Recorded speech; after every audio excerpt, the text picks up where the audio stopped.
দর্শক, আপনাদের জানাবো গ্রিসের সর্বশেষ আপডেট। গ্রিসে 7 বছরের আইনে যে বৈধতা পেত তৃতীয় দেশের নাগরিকরা, তারা এখন আর বৈধতা নিতে পারবে না। গতকাল থেকে স্থগিত করা হয়েছে এই 7 বছরের আইনটি। গ্রিক প্রধানমন্ত্রী কিরিয়াকোস মিতোচাকি তিনি জানান যে যারা অবৈধভাবে গ্রিসে আছেন তাদের জন্য কঠোর হচ্ছে অভিবাসন যে আইনগুলো আছে, সেখানে থাকছে জেল, জরিমানা।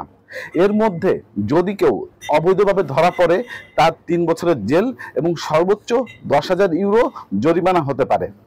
কেউ যদি স্বেচ্ছায় দেশে যেতে চায় তার সর্বনিম্ন 10 দিন জেল এবং সর্বোচ্চ 120 দিন পর্যন্ত জেলে থাকতে হতে পারে।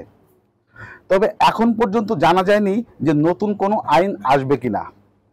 এবং গ্রিক যে অভিবাসন মন্ত্রণালয় আছে সেখান থেকে জানা গেছে যে আগামী জুনের শেষের দিকে এই আইনটি এই বিলটি উত্থাপন হবে গ্রিক পার্লামেন্টে। প্রদীপ কুমার সরকার, অ্যাথেন্স গ্রিস থেকে RTV।